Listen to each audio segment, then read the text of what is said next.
लक्षण सिर्फ गर्मी की मार नहीं बल्कि किडनी फेलियर के संकेत भी हो सकते हैं। खून को छानना और शरीर से जहरीले तत्व यूरिन के जरिए बाहर निकलना। देखिए, अगर आप किडनी फेलियर से बचना चाहते हैं तो कुछ जरूरी बातों का ध्यान रखें।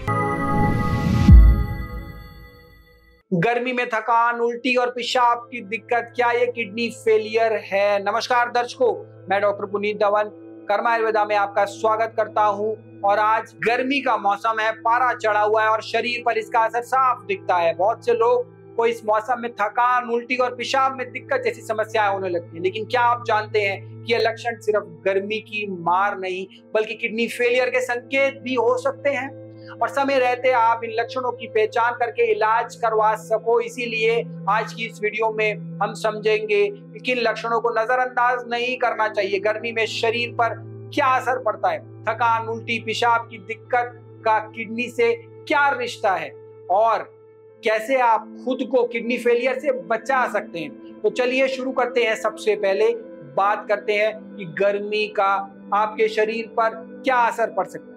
देखिए, गर्मी में शरीर बहुत पसीने छोड़ता है क्योंकि शरीर में पानी और इलेक्ट्रोलाइट जैसे पोटेशियम, सोडियम बाहर निकल जाता है। अगर हम पानी कम पीते हैं तो शरीर डिहाइड्रेट हो जाता है और जब शरीर में पानी की कमी होती है तो सबसे पहले असर किडनी पर पड़ता है, क्योंकि हमारी किडनी का काम है खून को छानना और शरीर से जहरीले तत्व यूरिन के जरिए बाहर निकलना। ऐसे में डिहाइड्रेशन से किडनी पर दबाव पड़ता है और अगर पहले से कोई समस्या हो तो कंडीशन और भी सीरियस हो सकती है। अब उन सिम्टम्स के बारे में बात करते हैं जिनको आप नजरअंदाज नहीं करना चाहिए। आप सबसे पहला है थकान और कमजोरी।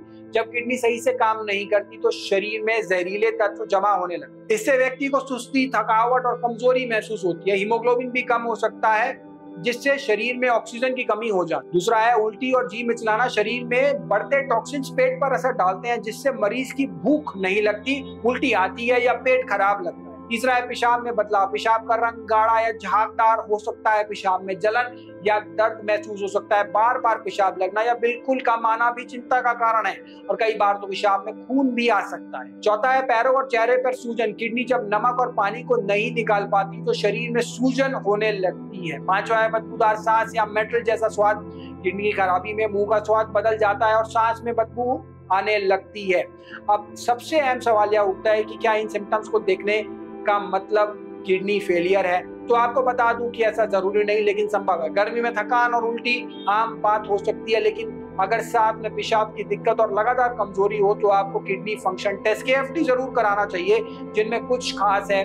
Serum creatinine, blood urea nitrogen, EGFR यानी estimated glomerular filtration rate, urine protein test. इनसे पता चलता है कि आपकी किडनी कितना ठीक से काम कर रही है या नहीं, जिससे आप समय रहते इलाज करवा सकें। अब बात करते हैं गर्मियों में किडनी की देखभाल कैसे करें ताकि ऐसी नौबत ही ना आए कि किडनी पर कोई प्रेशर पड़े। देखिए, अगर आप किडनी फेलियर से बचना चाहते हैं तो कुछ जरूरी बातों का ध्यान रखें, जिनमें सबसे पहले है पानी भरपूर पिए। दिन में कम से कम 2.5 से 3 लीटर पानी जरूर लें और अगर आपको पहले से किडनी से जुड़ी कोई समस्या है तो पानी सीमित मात्रा में ही पिए और डॉक्टर से सलाह लेकर ही पानी की मात्रा तय करें। दूसरा है कि नमक कम। ज्यादा नमक से ब्लड प्रेशर बढ़ता है जो किडनी के लिए खतरनाक है। तीसरा है प्रोटीन का ध्यान रखें। जरूरत से ज्यादा प्रोटीन जैसे सप्लीमेंट्स, पाउडर आदि किडनी को थका सकते हैं। चौथा है डायबिटीज और ब्लड प्रेशर कंट्रोल में रखें। यह दोनों किडनी फेलियर के सबसे बड़े कारण हैं, इसलिए रेगुलर चेकअप करवाएं और उन्हें कंट्रोल करें। पांचवा है OTC दवाइयों से बचें। पेन किलर जैसी दवाइयां बिना डॉक्टर की सलाह से कभी भी ना लें। और छठा है गर्मी में ORS, नारियल पानी और शिकंजी लें क्योंकि ये शरीर के लिए इलेक्ट्रोलाइट्स को बैलेंस करते हैं। देखिए, किडनी धीरे धीरे खराब होती है और शुरू में कोई तेज लक्षण नहीं आता, इसलिए इसे साइलेंट किलर भी कहा। अब हम समय रहते थकान, उल्टी और पेशाब की दिक्कत जैसे लक्षणों को गंभीरता से लें और जांच करवाएं तो किडनी फेलियर को रोका जा। आशा करता हूं कि इस वीडियो में आपके लिए बेनिफिशियल होगी। गर्मी में किडनी फेलियर से बचने से जुड़ा अगर आपके मन में कोई भी सवाल है तो कमेंट बॉक्स में हमसे लिखकर जरूर पूछें। नमस्कार।